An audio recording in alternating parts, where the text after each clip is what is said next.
Hello, I'm Glenn with Creative Crown, and today I'm going to answer a question that a lot of people are asking us, is what type of blade do you use to cut our molded polystyrene crown molding?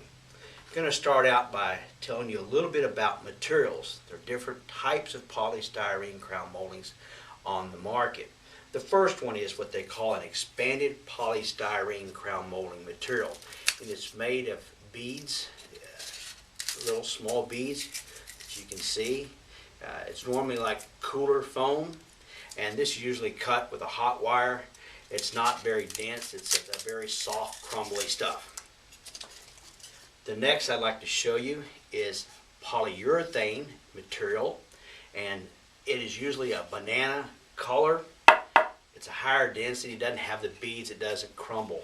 This type of crown molding is usually made in China. Maybe 95 to 98% is imported. The next material is an extruded polystyrene crown molding. It's the same material as this polystyrene or molded polystyrene, just made a different way. The extruded polystyrenes are normally base moldings in homes or picture frames, and it's a higher density material, and it cuts a little bit different, but it cuts well with some of our blades, or most of our blades. Our material is a molded polystyrene crown molding, completely different from the others. Okay, I'm going to show you a trick about cutting different size crown moldings with our flat back polystyrene crown moldings. Some people have 10-inch saws, some people have 12-inch saws, and some of them have different clearances on the back side of the blade or the housing there. Our 3.5-inch crown moldings can be cut normally in any position that you want in a 10-inch or 12-inch miter saw, because there is enough clearance on the blade.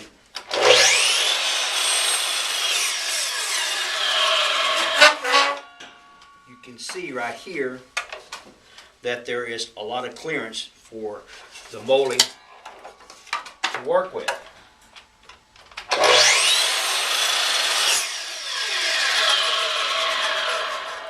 There's plenty of room in both positions. Now, when you go to our 4.5-inch crown moldings,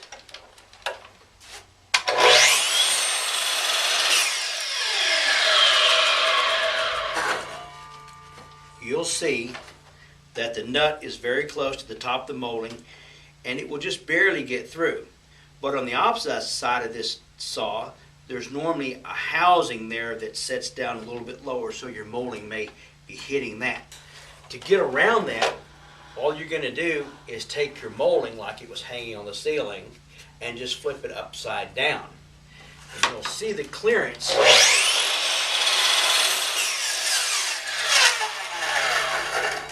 that you have now in that area.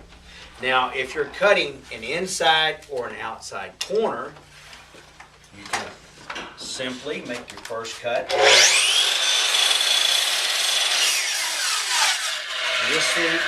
You'll see that you have a lot of clearance on the blade. Now, to cut the opposite side of a corner, all you're going to do is just go to the opposite side of the saw.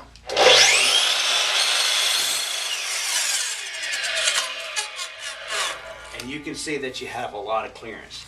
Now, this works good with a 4.5-inch, 5.5-inch crown moldings. No matter what size it is, you can do this technique and it works very well. Okay, I'm going to show you some blades that suggest and do not suggest you using on our molded polystyrene crown moldings. The first blade I'm going to show you is a 10-inch blade, and it has 180 teeth. Now, if you look real close, you'll see the very fine small teeth. And the valleys in between are not very deep. Actually, there's not much of a valley, period.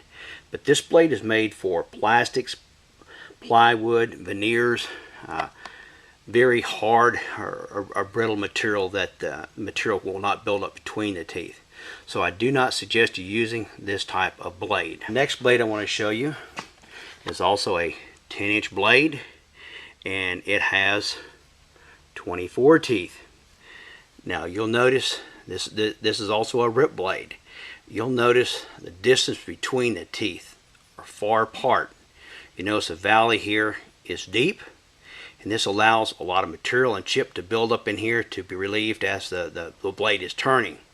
So this is going to cut material very fast, but it's not going to cut it very smooth. I do not suggest you using this blade with our polystyrene crown moldings. The next blade I'm going to show you is also a 10-inch blade, and it does have 60 teeth. This is a trim carpenter's type blade. It's a finished blade, and you will notice that there is a shorter distance between the teeth. It does have a valley that will relieve the material, and this is a carbon tooth blade, and I would suggest using this type blade for cutting our polystyrene crown moldings.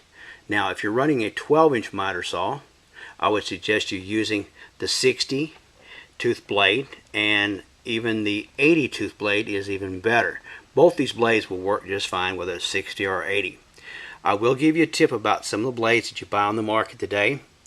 They take and they dip these teeth in paint, and when they do, the front of the tooth and the sides, the top, the whole tooth is covered in a baked on paint. And some of the materials that you're cutting, this paint is going to actually make the blade seem to be dull. So I would not use any blade that the tooth is completely painted all the way around. A good blade that you'll see, the teeth all the way around will be shiny where they've been milled after the painting. That's a good blade to use for polystyrene crown moldings.